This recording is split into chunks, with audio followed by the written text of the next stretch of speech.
আসসালামাইকুম। তো চলতরি ধারাবাহিক ক্লাসে তোমাদেরকে স্বাগতম। আজকে আমরা লেকচার 4 নিয়ে কথাবার্তা বলবো। তো লেকচার 4-এ যে টপিকসটাকে সাজানো হয়েছে সেটা হচ্ছে বর্তনী নিয়ে আমরা কথাবার্তা বলবো আজকে। তো বর্তনী কাকে বলে? বর্তনী হচ্ছে বিদ্যুৎ চলাচলের পথকে বর্তনী বলে। চলো তাহলে লিখে ফেলি।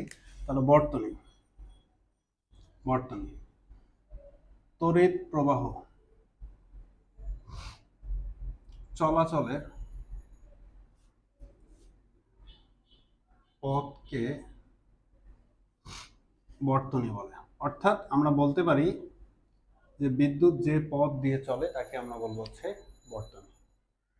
এই বর্তনীর মধ্যে রোধগুলো দুই ভাবে সংযুক্ত থাকতে পারে। একটা হচ্ছে শ্রেণী সংযোগ অবস্থায় থাকতে পারে, আর একটা হচ্ছে সমান্তরাল সংযোগ অবস্থায় থাকতে পারে। তো দেখো বর্তনীতে আমাদের রোধের কথা যদি আমরা বলি, তাহলে বর্তনীতে রোধ দুই ভাবে সংযুক্ত থাকে। একটা হচ্ছে শ্রেণী সংযোগ বর্তনী, শ্রেণী সংযোগ বর্তনী। দুই নাম্বারটা হচ্ছে সমান্তরাল সংযোগ বর্তনী, সমান্তরাল সংযোগ সংযোগ বর্তনী। আচ্ছা, তো এখন আমরা দেখতে চাই যে শ্রেণী সংযোগ বর্তনী কিভাবে যুক্ত থাকবে, সমান্তরাল সংযোগ বর্তনী কিভাবে যুক্ত থাকবে, এবং তাদের তুল্য রোধ আমরা কিভাবে বের করতে পারবো, এই ব্যাপারটা দেখো। তো ফার্স্টে আমরা যেটা করব, শ্রেণী সংযোগ বর্তনী নিয়ে কথাবার্তা বলবো। তো শ্রেণী সংযোগ বর্তনী হচ্ছে কেমন বিষয়টা? তাহলে প্রথমে আমরা শ্রেণী সংযোগ সংযোগ বর্তনী নিয়ে কথাবার্তা বলবো। শ্রেণী সংযোগ বর্তনী হচ্ছে এরকম যে, ধরো আমি ধরে নিলাম এখানে একটা রোধ আছে, এই রোধের সাথে আরেকটা রোধ এবং এটার সাথে আরেকটা রোধ এভাবে শ্রেণীতে যুক্ত করা আছে ব্যাটারি। তো এই রোধের দুইটা প্রান্ত থাকবে। তুমি দেখো রোধের দুইটা করে প্রান্ত থাকে। এটাকে বলা হয় প্রথম প্রান্ত, এটা হচ্ছে দ্বিতীয় প্রান্ত। তো যে সমবায়, অর্থাৎ শ্রেণীর সমবায় বা শ্রেণী সংযোগ বর্তনীতে আমরা যেভাবে বলবো, যে সমবায়ে প্রথম রোধের, এটা হচ্ছে প্রথম রোধ, এই প্রথম রোধের দুইটা প্রান্ত, অর্থাৎ ধরো এই প্রথম রোধের এটা হচ্ছে প্রথম প্রান্ত, আর প্রথম রোধের এটা হচ্ছে দ্বিতীয় প্রান্ত, আর এইখানে আছে কত, এটা হচ্ছে R2 দ্বিতীয় রোধের প্রথম প্রান্ত এবং দ্বিতীয় রোধের দ্বিতীয় প্রান্ত। এটা তৃতীয় রোধের কথা যদি বলি, তৃতীয় রোধের প্রথম প্রান্ত এবং তৃতীয় রোধের দ্বিতীয় প্রান্ত। তাহলে দেখো শ্রেণী সংযোগ বর্তনী আসলে কাকে বলে? শ্রেণী সংযোগ বর্তনী হচ্ছে প্রথম রোধের দ্বিতীয় প্রান্তের সাথে দ্বিতীয় রোধের প্রথম প্রান্ত এবং দ্বিতীয় রোধের দ্বিতীয় প্রান্তের সাথে তৃতীয় রোধের প্রথম প্রান্ত যুক্ত করে যে সমবায় তৈরি করা হয় তাকেই আমরা বলবো হচ্ছে শ্রেণী সংযোগ বর্তনী বা শ্রেণী সংযোগ সমবায়। তো এটারই আমরা হচ্ছে তুল্য রোধ বের করবো। দেখো তাহলে আমাদের এখানে সাপ্লাই ভোল্টেজ কত? সাপ্লাই ভোল্টেজ হচ্ছে ভি। তো দেখো তুল্য রোধ জিনিসটা আসলে কেমন? তুল্য রোধ জিনিসটা হচ্ছে তুল্য রোধ, অর্থাৎ এইখানে তিনটা রোধ আছে, তিনটা, চারটা, পাঁচটা, ছয়টা, একাধিক রোধ থাকতে পারে। এই সবগুলা রোধের কাজ যদি কোনো একটা রোধ দিয়ে করা যায়, বা এই সবগুলা রোধ অর্থাৎ R1, R2, R3, এই তিনটা রোধের যে কাজগুলো করবে, অর্থাৎ এই তিনটা রোধের বিভব পার্থক্য, এই তিনটা রোধের মধ্যে দিয়ে প্রবাহিত তড়িৎ, এই তিনটা রোধের পরিবর্তে আমরা যদি একটা রোধ দিয়ে সেম বিভব পার্থক্য এবং সেম তড়িৎ পাই, তাহলে এই তিনটা রোধের ইকুইভ্যালেন্ট রেজিস্ট্যান্স, অর্থাৎ তিনটা রোধের তুল্য রোধ হচ্ছে আমাদের ওই রোধটা, অর্থাৎ যে রোধ দিয়ে আমরা এই তিনটা রোধের সেম কারেন্টটা পাবো, সেম বিভবটা পাবো। তা আমি ধরে নিলাম যে এই তিনটা রোধের তুল্য রোধ হচ্ছে এটা, যেহেতু তারা শ্রেণীতে আছে, অর্থাৎ শ্রেণীতে তিনটা রোধের তুল্যটাকে আমরা বললাম হচ্ছে RS। তাহলে দেখো সেম আমরা ভোল্টেজ সাপ্লাই দিলাম, আগের যা ভোল্টেজ ছিল প্লাস মাইনাস এই ভোল্টেজটাই থাকবে এখানে, এখানে যে তড়িৎ প্রবাহিত হবে এখানে ঠিক সেম তড়িৎ প্রবাহিত হবে। আচ্ছা, এই উদাহরণটা অনেকটা আমাদের ওই এসএসসির ম্যাথ ইনস্ট্রাক্টর অর্থাৎ প্রদীপ স্যারের মতো। তো প্রদীপ স্যারকে আমরা সাধারণত বলে রাখি তুল্য খাদক। তুল্য খাদক মানে কি? এসএসপির তিনজন ফাউন্ডারের দুইজনের খাবার সে একাই যদি খায়, তাহলে সেটাকে আমরা বলি তুল্য খাদক। তো তোমরা নিশ্চয়ই আমাদের এসএসপির প্রদীপ স্যারকে চিনো। প্রদীপ স্যার মাশাআল্লাহ অনেক বড় সড়ো লোক একজন। তো ওনাকে আমরা তুল্য খাদকের উদাহরণ রাখতে পারি, কারণ আমরা দুইজন যা খাবার খাই সে একাই ঠিক একই রকম খাবার খাবে। তাহলে আমাদের জন্য তুল্য খাদক হচ্ছে আমাদের প্রদীপ স্যার, অর্থাৎ এসএসপির ম্যাথ ইনস্ট্রাক্টর। তো প্রদীপ ভাই যদি এই ভিডিওটা দেখে তাহলে আমি দুঃখিত ভাই আপনাকে নিয়ে উদাহরণটা করার জন্য। তো যাই হোক, আচ্ছা তো এখন এই তিনটা রোধের কাজ ঠিক একাই করবে, অর্থাৎ এখানে ধরো আমরা যদি আমি শাওন বা এখানে যদি আমরা তিনজন হই, এই তিনজনের কাজটা সে একাই করবে। এই তিনটা রোধের জন্য এই রোধটাকে আমরা বলবো হচ্ছে তার ইকুইভ্যালেন্ট অথবা তুল্য রোধ।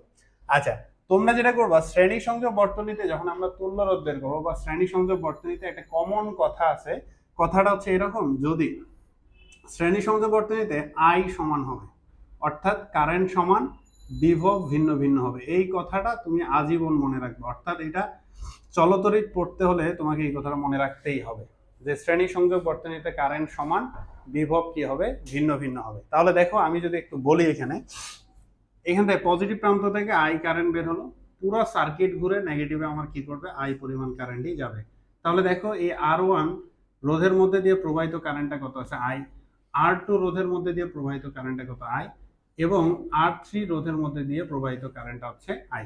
তাহলে দেখো এখানেও ঠিক একইভাবে যদি আমরা কারেন্টটা আই বের হয়, তাহলে এখানে RS এর মধ্যে দিয়ে প্রবাহিত কারেন্টটা কত হবে, এখানে আই হবে। তাহলে দেখো এই তারে অর্থাৎ এই রোধের যে বিভব অর্থাৎ ভি, এই রোধের বিভবটা এটাকে যদি আমরা V1 বলি, এটা হচ্ছে V2 আর এটা হচ্ছে কত, V3।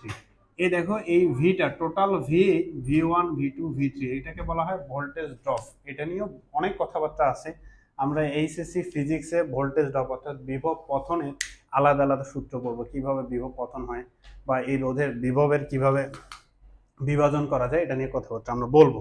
তো এখন দেখো, তো আমি যদি ওহমের সূত্র মতো এখানে বলি এই রোধের দুই প্রান্তের বিভব পার্থক্য কত বলো, ভি। তো V equals to V1 equals to কি লেখা যায় বলো, IR1। V2 ইকুয়ালস টু কি লেখা যাবে বলো, IR2। V3 ইকুয়ালস টু কি লিখতে পারি আমরা বলো হচ্ছে IR3। দেখো V3 এই রোধের দুই প্রান্তের বিভব পার্থক্য কত আছে, ওহমের সূত্র মতো IR লেখা যায়।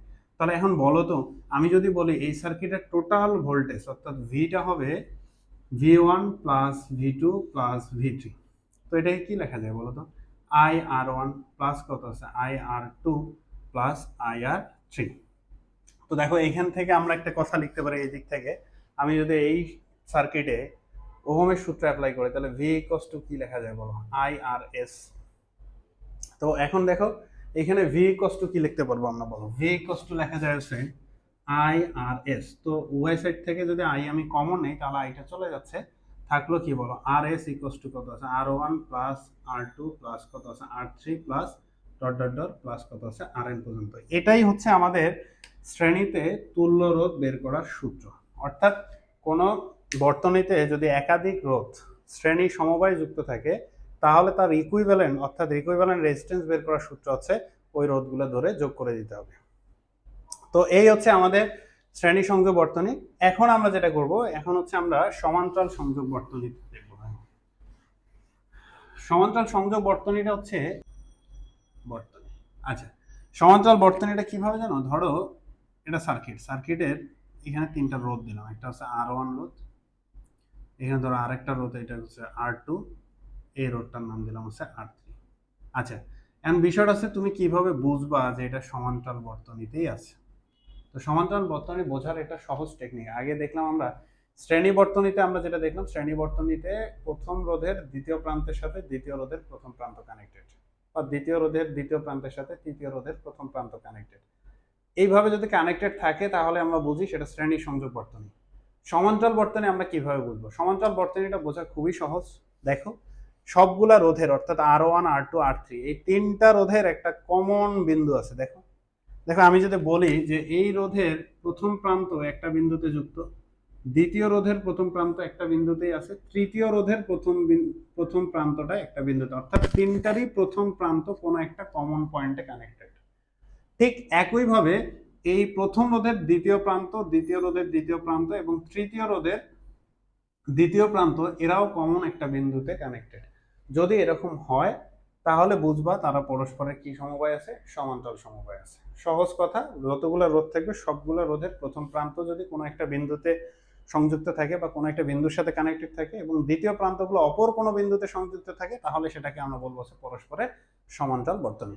তো এই তিনটা বর্তনীরই একটা তুল্য রোধ থাকবে, সেই রোধটাকে আমরা বলেছি আরপি। কেন? কারণ যেহেতু তারা প্যারালাল অবস্থায় আছে প্যারালালের জন্য আমি আর এর সাথে পি ইউজ করে ফেলছি। দেখো, তো এখন এটা হচ্ছে পজিটিভ প্রান্ত ব্যাটারি, এটা হচ্ছে নেগেটিভ প্রান্ত, প্লাস মাইনাস। আচ্ছা, এটার মধ্যে দিয়ে প্রবাহিত কারেন্ট হচ্ছে কত, আই।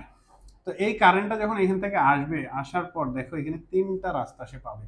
তাহলে এই তারের মধ্যে দিয়ে প্রবাহিত কারেন্টটাকে বললাম I1, এই তারের মধ্যে দিয়ে প্রবাহিত কারেন্টটাকে বললাম I2, এই তারের মধ্যে দিয়ে প্রবাহিত কারেন্টটাকে বললাম হচ্ছে I3।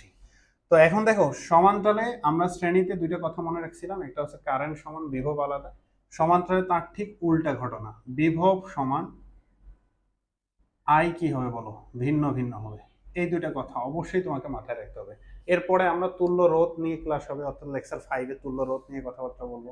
তারপরে কিভাবে এই যে কারেন্ট গুলো ডিভাইড হয়ে গেল, লেকচার 6-এ আমি এটা নিয়ে কথাবার্তা বলবো। তো ধারাবাহিক ক্লাসগুলো দেখো। আচ্ছা, তো এখন আমরা যেটা করতে পারি সেটা হচ্ছে বিভব যেহেতু সমান, তাহলে আমরা কারেন্ট গুলো বের করতে পারি। কারেন্ট কত আছে, I1 ইকুয়াল টু কত আছে, V/R1, যেহেতু ভোল্টেজ সেম, অর্থাৎ এই পুরো বর্তনী ভোল্টেজটা কি হবে, সেম। তাহলে এটার জন্য ভোল্টেজ যদি V হয়, এটাও V হবে, এটার জন্য ভোল্টেজ হবে কত, V। তো I2 ইকুয়াল টু কি লিখতে পারি, V/R2। I3 ইকুয়াল টু কি লিখতে পারি বলো, V/R3। তো এখন আমি যদি সবগুলো টোটাল কারেন্টের কথা বলি, টোটাল কারেন্টটা এবার 3 ভাগে ভাগ হয়ে গেছে। এটা একাধিকভাবে ভাগ হইতে পারে, যেহেতু আমি উদাহরণে 3 ভাগে দিয়ে দিছি, তাহলে এটা তিনটা রাস্তায় আছে। তাহলে I1 I2 প্লাস কত আছে, I3।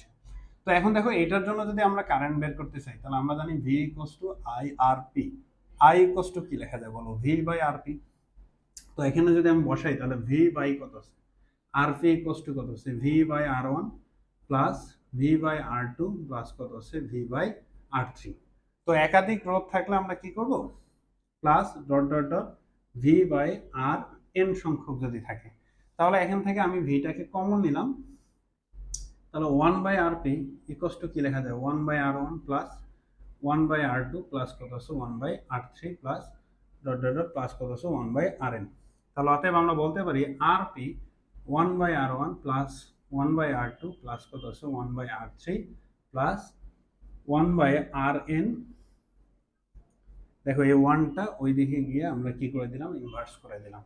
এটাই হচ্ছে আমাদের সমান্তরাল সংযোগ বর্তনীর তুল্য রোধ বের করার সূত্র। তো এই হচ্ছে আমাদের বর্তনী নিয়ে কথাবার্তা। নেক্সট আমরা অর্থাৎ লেকচার 5-এ যে টপিকসটাকে সাজানো হয়েছে, কিভাবে তুল্য রোধ বের করতে হয়, এটা নিয়ে কথাবার্তা বলবো। সো ততক্ষণ সবাই ভালো থাকো, সুস্থ থাকো, আল্লাহ হাফেজ। আর শাওন ফিজিক্সের সাথেই থাকো।